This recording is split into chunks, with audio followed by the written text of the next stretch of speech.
Hallelujah, shalom.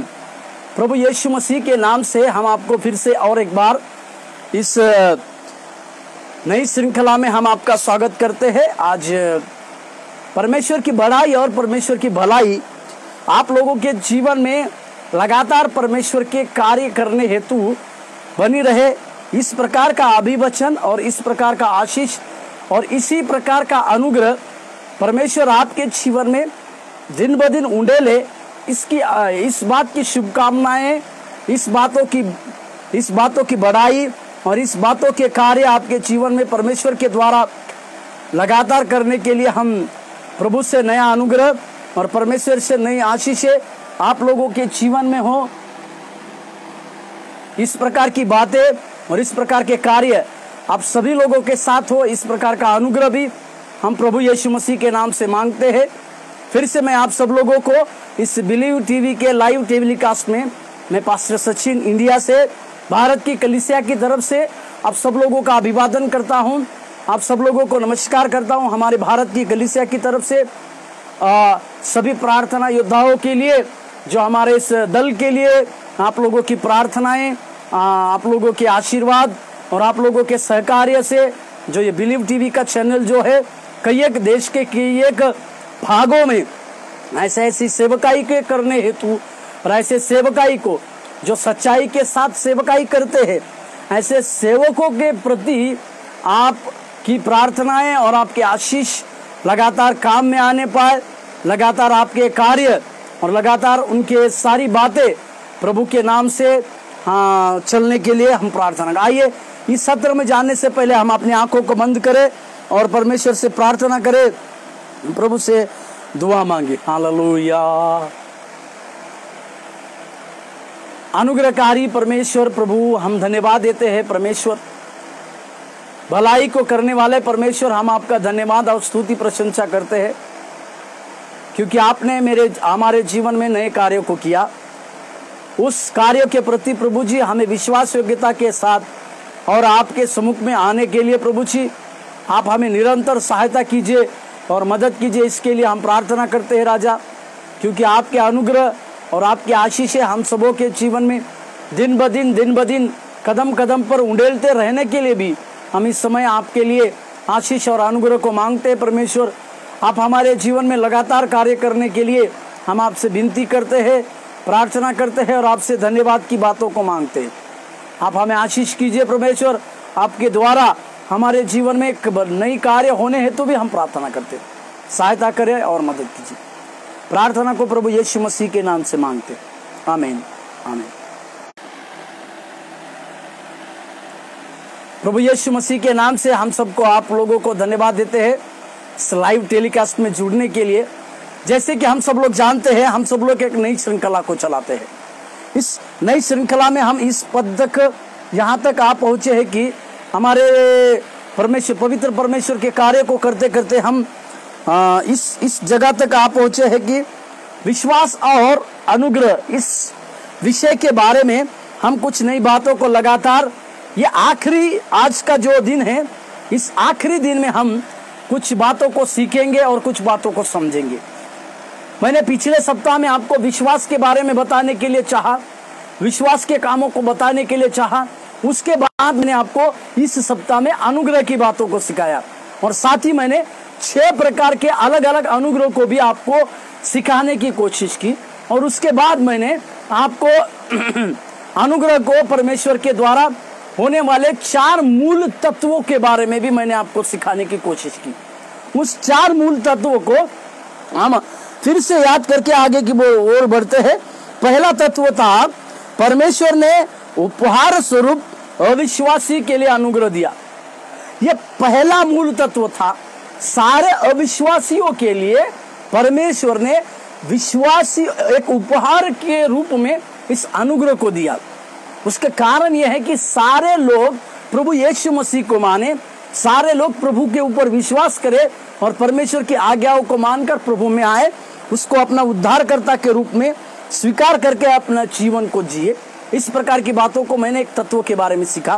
फिर दूसरा तत्व हम ये देखे, परमेश्वर ने अविश्वासियों को अनुग्रह दिया ताकि वे पाप से स्वतंत्र हो। पाप से स्वतंत्र होकर आप स्वेच्छा और परमेश्वर की इच्छा को करने के लिए परमेश्वर ने का अनुग्रह दिया। उसमें परमेश्वर ने हमें प्रार्थना करने का अनुग्रह दिया, उपवास करने का अनुग्रह दिया, और मसीह में बढ़ोतरी करने का अनुग्रह दिया, और विश्वास कलीसिया में गवाही देने का अनुग्रह दिया। इस प्रकार की बातों का भी परमेश्वर के द्वारा हमारे जीवन में एक अनुग्रह हुआ। ये दूसरा मूल तत्व हम देखे। तीसरा मूल तत्व को हम देखे, परमेश्वर के अनुग्रह को पूर्ण इच्छित करे और उसको खोजे। मतलब परमेश्वर का जो अनुग्रह हमारे ऊपर हुआ है उसके ऊपर पूरी इच्छा को रखे और उसी को हम लगातार खोजे। इसके बारे में हमने कल के दिनों में देखा। उसमें भी कई एक प्रकार के अनुग्रह के बारे में हमने ध्यान दिया।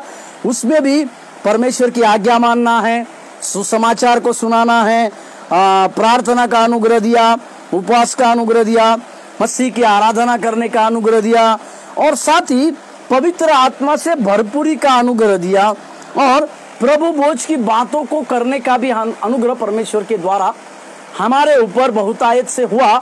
इस बातों को हम समझते हैं, इस बातों को हम जानते हैं। इस बात के लिए भी हम परमेश्वर को धन्यवाद देते हैं, परमेश्वर की स्तुति और महिमा करते हैं। हालेलुया। आज इस सत्र के इस आखिरी दिन में हम अनुग्रह का चौथा मूल तत्व को देखने जा रहे हैं। चौथा मूल तत्व को हम अनुग्रह की बातों के द्वारा देखने पर है, या हम देखने जा रहे हैं। चौथा मूल तत्व है वो परमेश्वर के अनुग्रह में रुकावट आ सकती है। जब परमेश्वर ने कहा आपका उद्धार प्रभु यीशु मसीह के नाम के द्वारा हुआ है, परंतु ये आपकी बढ़ाई के चलते, आपके कमाई के चलते या आपके नामों के चलते नहीं हुआ है, परंतु वो परमेश्वर का एक सिद्ध अनुग्रह है। वो परमेश्वर का एक सिद्ध अनुग्रह है।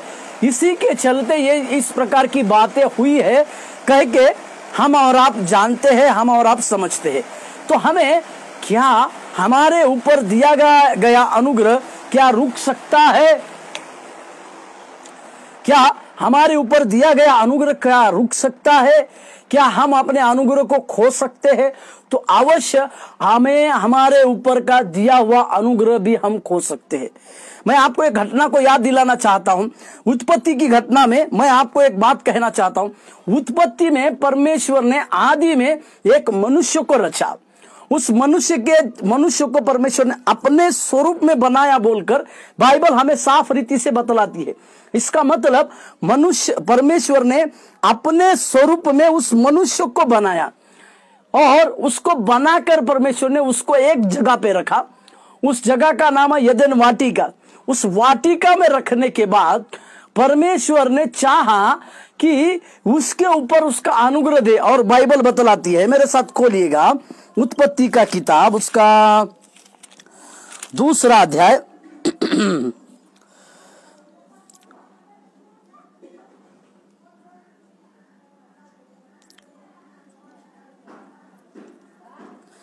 उत्पत्ति का किताब 3 अध्याय का 8वें वाक्य को मैं आपके लिए पढ़ना चाहूंगा।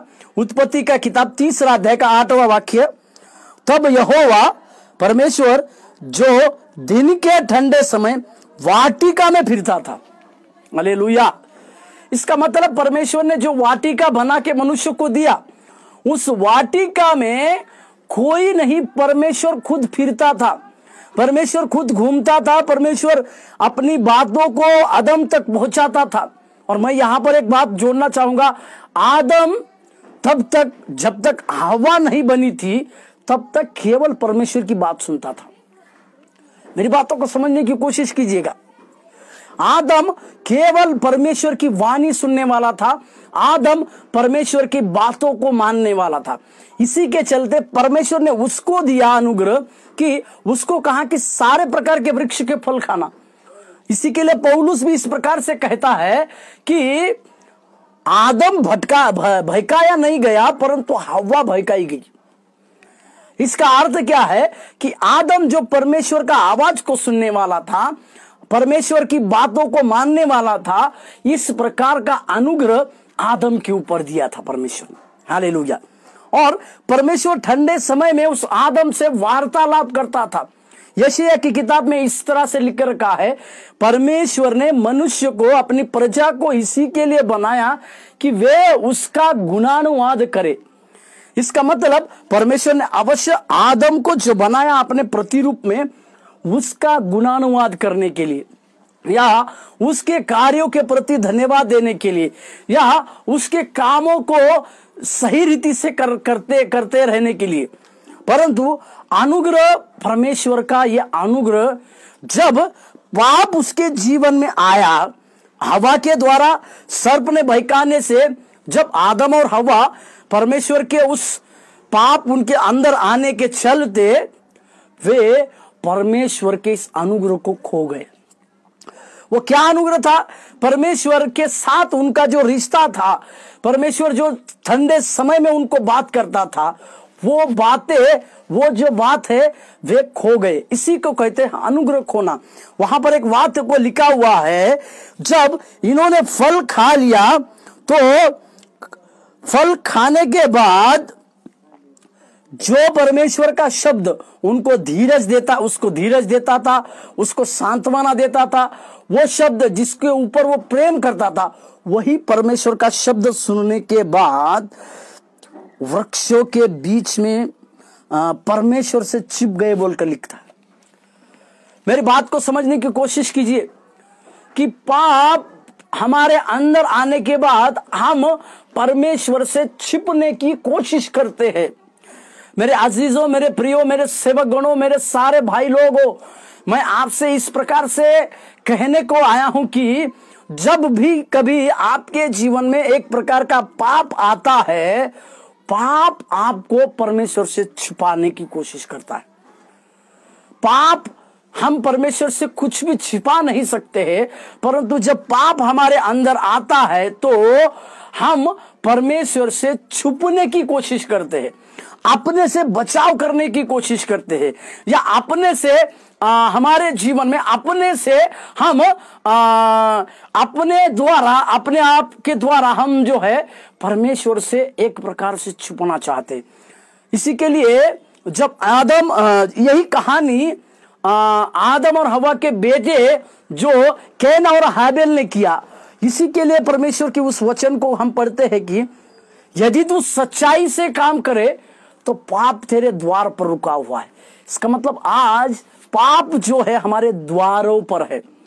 मेरे सहकर्मियों, मेरे सेवक गणों, मेरे अजीजों, मैं आपसे नम्र निवेदन करने के लिए आया हूं कि जब कभी भी पाप आपके अंदर आता है, आप छुपने की कोशिश करते हैं, परंतु हम आगे की घटना को जानते हैं। परमेश्वर ने उनके लिए, उनकी लज्जा की बातों को हटाने के लिए परमेश्वर ने आदि में उस मेमना को जो काटा था और उसके चमड़े के वस्त्र इनको दे दिए थे, वो जो मेमना जो काटा गया, वही मेमना नए नियम में प्रभु यीशु मसीह को दर्शाता है। और सारे मानव जाति के पापों के लिए, सारे मानव जाति के लज्जा के कपड़ों को हटाने के लिए परमेश्वर ने अपने यीशु मसीह एकलौते पुत्र को दे दिया, और उसी के द्वारा, उसी के अनुग्रह के द्वारा, उसी के लहू के द्वारा हम सब लोग उद्धार पाते हैं। हालेलुया। इसी के लिए हम उस परमेश्वर के नाम को धन्यवाद देने की आवश्यकता है, हमें उस परमेश्वर के कार्य के लिए धन्यवाद देने की आवश्यकता है। तो मैं आपको यह बतलाना चाहूंगा कि परमेश्वर के अनुग्रह में रुकावट आ सकती है। मेरे साथ एक वचन पढ़िएगा, इब्रानियों की पत्री उसका 12 अध्याय का 15वां वाक्य। इब्रानियों की पत्री, इब्रानियों की पत्री 12 अध्याय का 15वें वाक्य में मैं आपके लिए कुछ पढ़ना चाहूंगा। इब्रानियों की पत्री 12 अध्याय का 15वें वाक्य में,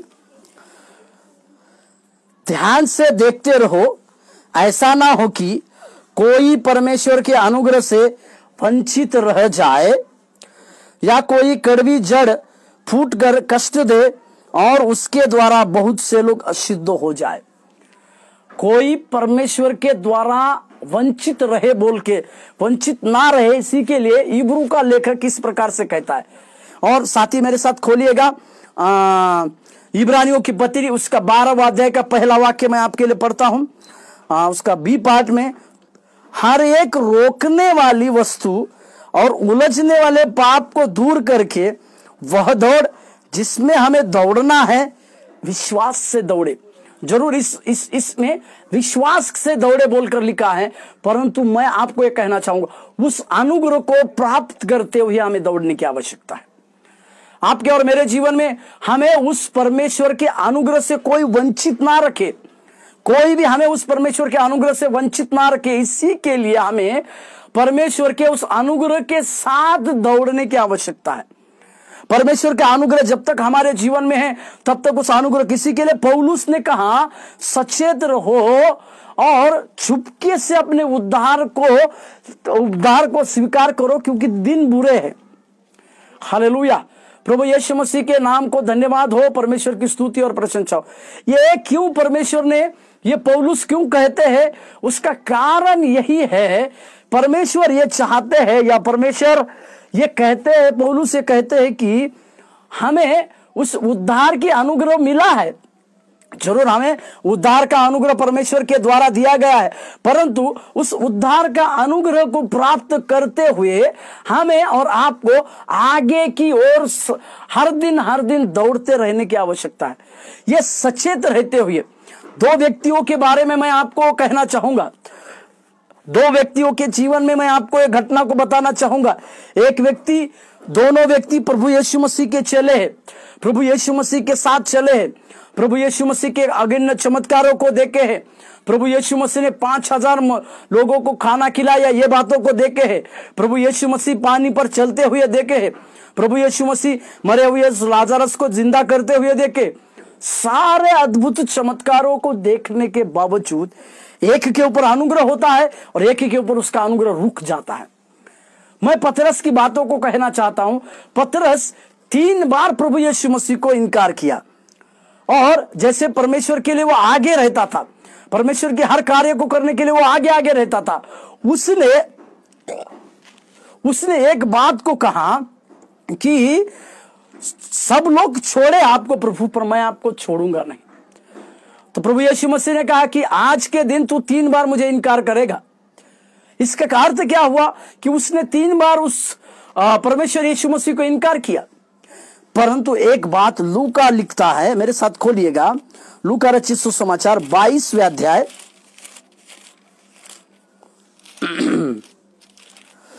लूका रचित सुसमाचार उसका 22वें अध्याय, उसका 62वां वचन मैं आपके लिए पढ़ना चाहूंगा। लूका रचित सुसमाचार उसका 22 अध्याय का 62 और वो बाहर निकलकर फूट फूट कर रोया। हालेलुया।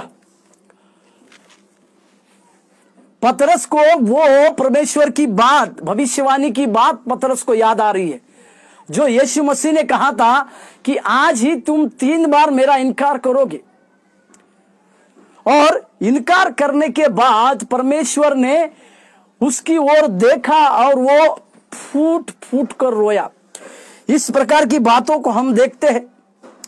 और इसी पतरस को, यही पतरस के जीवन में यूहन्ना के रचित सुसमाचार, जब यीशु मसीह मर गए, गाड़े गए, तीसरे दिन जी उठने की बातों को वो जानते थे, परंतु पतरस वो इस प्रकार से, हम वचन को पढ़ते हैं यूहन्ना रचित सुसमाचार उसका 21 अध्याय के 3 वाक्य में, शमौन पतरस ने कहा मैं मछली पकड़ने जा रहा हूं। उन्होंने उससे कहा हम भी तेरे साथ चलते हैं। हालेलुया। 3 बार इनकार करने के बाद जरूर उसके ऊपर परमेश्वर का अनुग्रह रहा। वो मन को वो पश्चाताप किया, रोया बोलकर हम देख रहे, परंतु वो अभी ये सोच रहे कि अभी हमारा स्वामी यानी परमेश्वर जो है, वो अभी परमेश्वर जो है वो जिंदा हो गए कि नहीं मालूम नहीं। अभी हमारे रोटी कपड़ा की जो बातें थी वो अभी हमारे सामने एक संकट के समान है। तो हमें पतरस अपने दिमाग से एक सोच रहा है कि मेरा पूर्व का जो उद्योग था, मैं जो पहले जो काम करता था वही काम करने के लिए मैं चला जाऊंगा बोलकर ना केवल वो जा रहा है, परंतु लोग और 2 लोगों को अपने साथ लिए जा रहा है। वचन बतलाती है उन्होंने सारी रात भर उन्होंने कुछ न पकड़ा, प्रयास करते रहे। मनुष्य जिस सेवा को वो बुलाए गए हैं, मेरे अजीजों, इस जगह पे मैं एक भविष्यवाणी के रूप में अगर कहना चाहूं, जिस सेवा के लिए आप बुलाए गए हो उस सेवा को छोड़ के यदि आप कुछ भी करने का प्रयास करोगे, आपके हाथ में कुछ नहीं आएगा, आप उसमें सफल नहीं पाओगे, सफलता नहीं पाओगे, क्योंकि सफलता आशीष देने वाला परमेश्वर यीशु मसीह है। हालेलुया। परंतु चौथे वाक्य में परमेश्वर का प्रेम को हम देखते हैं। यूहन्ना रचित सुसमाचार 21 अध्याय 4 वाक्य में, जो लोग रात भर काम किए, उन्होंने कुछ भी नहीं पकड़ा, उनको अपने खाने की चिंता थी, उनको पैसों की चिंता हो रही है, उनको कपड़ा की चिंता हो रही है, शायद उनको अपने परिवार की चिंता हो रही है कि उन परिवारों को किस तरह से संभाला जाए, परंतु इन सारी बातों को जानने वाला परमेश्वर हमारे साथ है। हालेलुया। प्रभु यीशु मसीह इन सारी बातों को समझने वाला है, प्रभु यीशु मसीह इन सारी बातों को देखने वाला है, प्रभु यीशु मसीह इन सारी बातों को समझने वाला है। इसी के लिए 4 वचन में लिखता है, यूहन्ना 21:4, भोर होते ही यीशु किनारे पर आ खड़ा हुआ। धन्यवाद हो परमेश्वर का। हमारे जीवन की जो रात, जो अंधकार की रात जो हमें लगातार सताती है, वो अंधकार की रात पूरी रीति से होने से पहले परमेश्वर भोर को हमारे सामने आता है। हालेलुया। जो संघर्ष की रात आपके जीवन में बहुतायत से शत्रु लाने जाता है, उस शत्रु को कहिए, आज के दिन में मेरे लिए संघर्ष हो सकता है, या आज की रात में मेरे लिए संघर्ष हो सकता है, परंतु भोर को मेरा प्रभु यीशु मसीह मेरे साथ आके खड़ा होगा। और यही बात उस जगह पे हुई। भोर को प्रभु यीशु मसीह उस जगह पे आ खड़े हुए। इस प्रकार की बातें, इस प्रकार का अनुग्रह जो है उस पतरस के जीवन में उंडेला गया।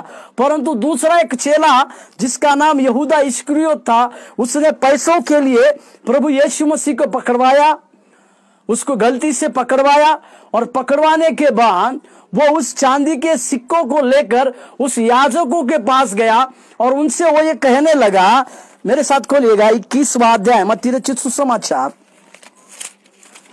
मत्ती रचित सुसमाचार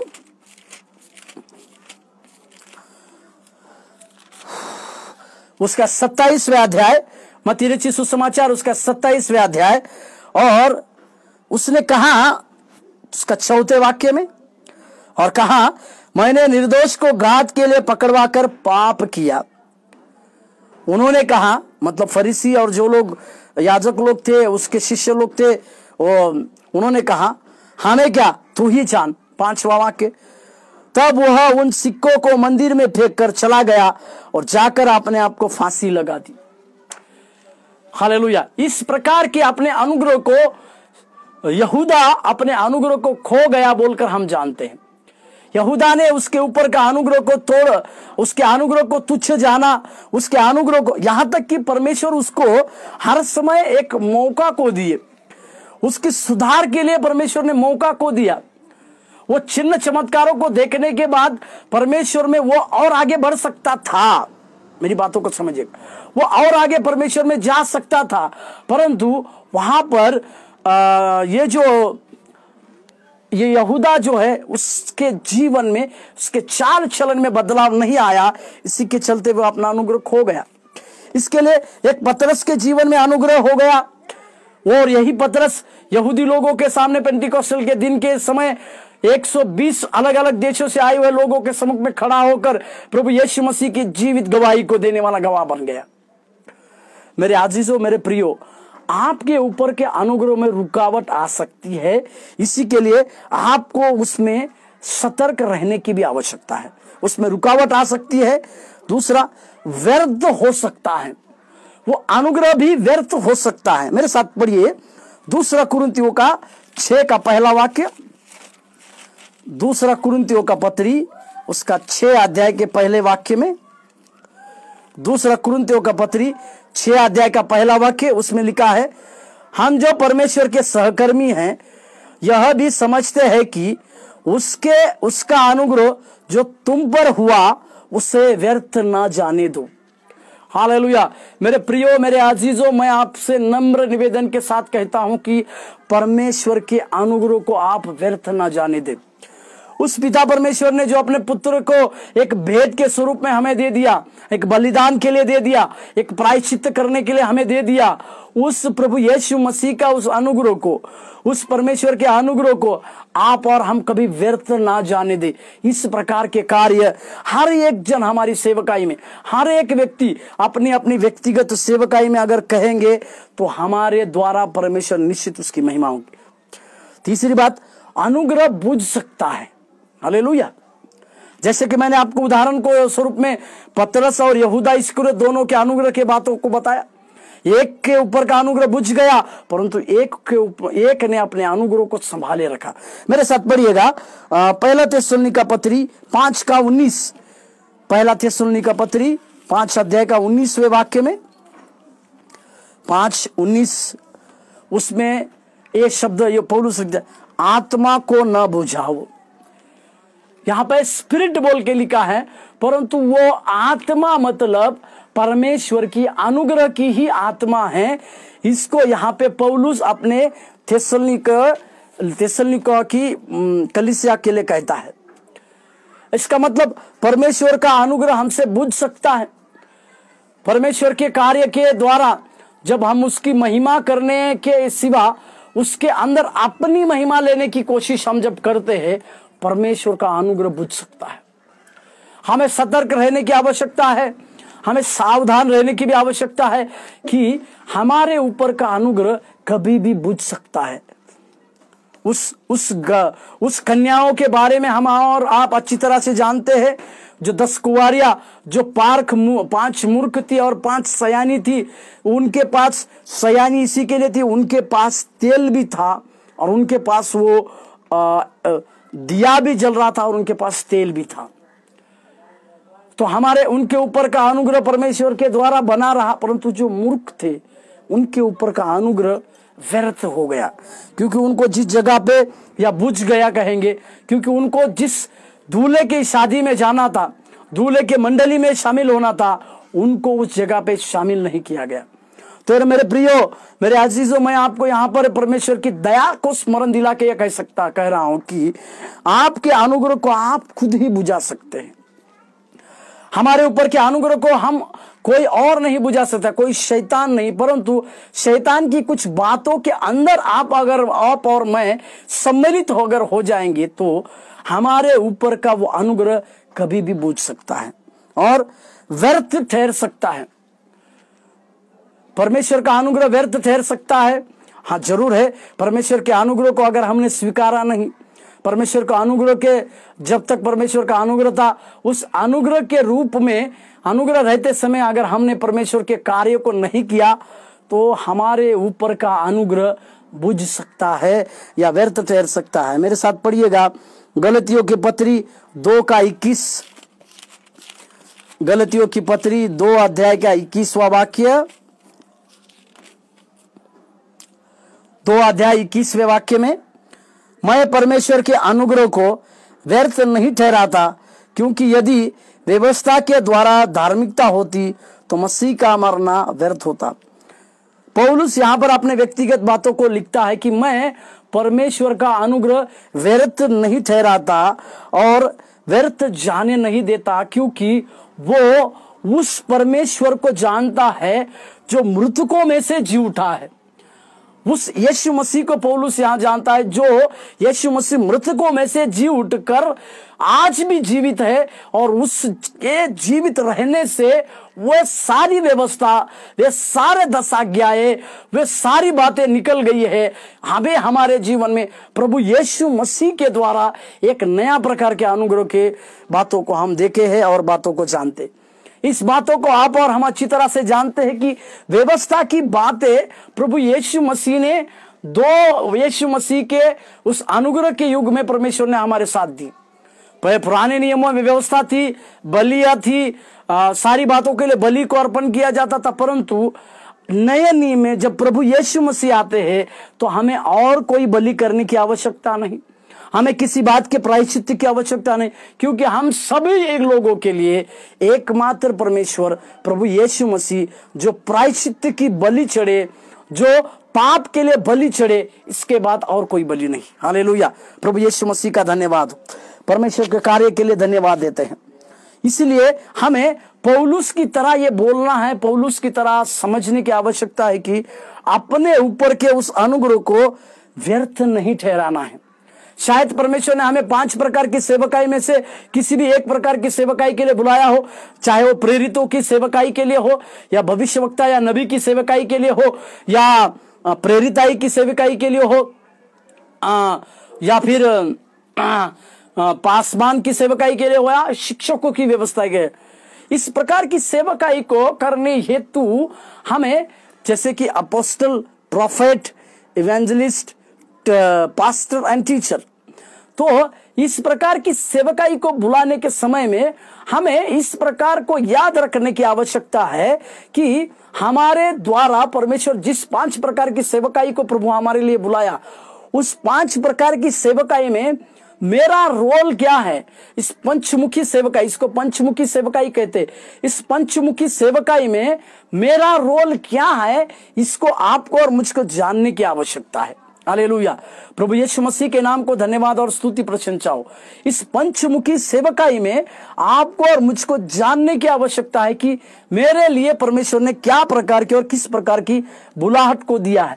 यदि जिस प्रकार की बुलाहट को परमेश्वर ने हमारे लिए दिया है, उस प्रकार की बुलाहट के द्वारा हम ना जीवन बिताते हुए किसी और बुलाहट में अगर जीवन बिताते हैं, तो परमेश्वर का अनुग्रह आपके लिए व्यर्थ ठहरा जा सकता है। 5वीं और आखिरी बात, और विश्वासी द्वारा त्यागा जा सकता है। विश्वासी द्वारा अनुग्रह त्यागा जा सकता है। एक वचन को पढ़िएगा, गलतियों की पत्री 5 अध्याय का 4था वाक्य। गलतियों की पत्री 5 अध्याय का 4था वाक्य, इस प्रकार से पौलुस कहते हैं, तुम जो व्यवस्था के द्वारा धर्मी ठहरना चाहते हो, मसीह से अलग और अनुग्रह से गिर गए हो। यहां पे पौलुस गलतियों की पत्री में एक कठोर शब्दों को इस्तेमाल करता है। वो इस प्रकार से कहता है कि तुम मसीह से और उसके अनुग्रह से अलग हो चुके हो। इसका मतलब हर एक विश्वासी के जीवन में मसीह और उसका अनुग्रह ये साथ साथ चलने की आवश्यकता है। मसीह जो कलवरी क्रूस पर हम सब लोगों का पापों का बोझ उठाए, हम लोगों के लिए प्राण दिए और मृतकों में से तीसरे दिन जी उठकर हमें यह साबित कराए कि आज भी वो परमेश्वर जीवित है और हमारी बातों को समझने वाले, हमारे कार्यों को सिद्धता की ओर लेकर जाने वाला वो एकमात्र परमेश्वर है। इस बात को हमें समझने की आवश्यकता है, इस बात को हमें जानने की भी आवश्यकता है। तो मेरे प्रियो, विश्वासी के द्वारा उस अनुग्रह को त्यागा जा सकता है। इस बातों को हमें समझना चाहिए, इस बातों को हमें स्वीकार करना चाहिए, इस बातों को हमें मानना भी चाहिए। हालेलुया, प्रभु यीशु मसीह का धन्यवाद हो। इसका मतलब हर एक विश्वासी के जीवन में इस प्रकार की बातें या इस प्रकार का एक मोड़ आता है जब हर एक विश्वासी या हर एक व्यक्ति हमें उस अनुग्रह के बातों से, परमेश्वर की बातों से हम लोगों से हटने की संभावना होती है, या वो हट सकता है, या परमेश्वर के कार्यों को वो त्याग सकता है और विश्वासी के द्वारा त्यागा जा सकता है। तो हम लोगों के लिए इस बातों को समझने की आवश्यकता है कि परमेश्वर के अनुग्रह में रुकावट आ सकती है, वो व्यर्थ हो सकता है, वो बुझ सकता है, वो व्यर्थ ठहर सकता है, विश्वासी के द्वारा त्यागा जा सकता है। परंतु मैं एक बात आपको यहां पर कहना चाहूंगा कि परमेश्वर के कार्य के लिए, उसके सिद्ध कार्य के लिए परमेश्वर का अनुग्रह है, उसके अनुग्रह की बातें ही है जो हमें परमेश्वर के कार्य करने के लिए आगे की ओर बढ़ा सकती है, आगे की ओर ले जा सकती है। आइए हम इस समय प्रार्थना करें, परमेश्वर के पवित्र नाम को धन्यवाद दे और इस सीरीज को, इस प्रभु के द्वारा हम इस सीरीज को अंत करते हैं। मंडे से हम एक नई श्रृंखला में, नए सीरीज में जाएंगे। नए सीरीज के साथ इस सारे सीरीजों को आप हमारे बिलीव टीवी के यूट्यूब चैनल पर भी आप देख सकते हैं। उस यूट्यूब चैनल को भी आप, बिलीव टीवी के यूट्यूब चैनल को भी आप सब्सक्राइब कर इसमें ये सारे सीरीज की मैसेज को आप, मैसेज की श्रृंखला को आप उसमें देख सकते हैं। पर सबसे पहले हम प्रार्थना करें। प्रभु, हम तेरे सम्मुख में आते हैं, तेरे कार्यों के लिए हम धन्यवाद देते हुए तेरे पास आते हैं राजा। तो हमारे जीवन में नए कार्य करने वाला परमेश्वर है। आपके द्वारा प्रभु जी हमारे जीवन में जो अभी तक कार्य हुए हैं उसके लिए हम धन्यवाद देते हुए तेरे पास आते। आइए हम प्रार्थना करें। धन्यवाद हो प्रभु जी, धन्यवाद हो देते हैं, धन्यवाद देते हैं परमेश्वर। Hallelujah, hallelujah, hallelujah. धन्यवाद हो राजा, धन्यवाद हो राजा, धन्यवाद हो राजा, धन्यवाद हो राजा। स्तुति महिमा प्रशंसा हो राजा। Hallelujah, hallelujah, hallelujah. तेरी महिमा करते हैं प्रभु, तेरी स्तुति करते हैं प्रभु, तेरी आशीष को मांगते हैं परमेश्वर, तेरी सिद्धता को मांगते हैं राजा। इस सीरीज के द्वारा परमेश्वर आपने हमें कई एक बातों को सिखाया, कई एक बातों को समझाया राजा। इसके चलते प्रभु हम तेरे द्वारा नई बातों को सीखे और कई एक बातों को जाने परमेश्वर। उन सारी बातों के लिए हम आपको धन्यवाद देते हैं राजा। हम आपकी स्तुति करते हैं और प्रशंसा करते हैं। लगातार प्रभु जी इस चैनल के द्वारा आपके नाम की महिमा होने के लिए भी हम प्रार्थना करते हैं। सहायता कीजिए और मदद कीजिए, यीशु मसीह के नाम से मांगते हैं, आमीन। प्रभु आप लोगों को आशीष दे।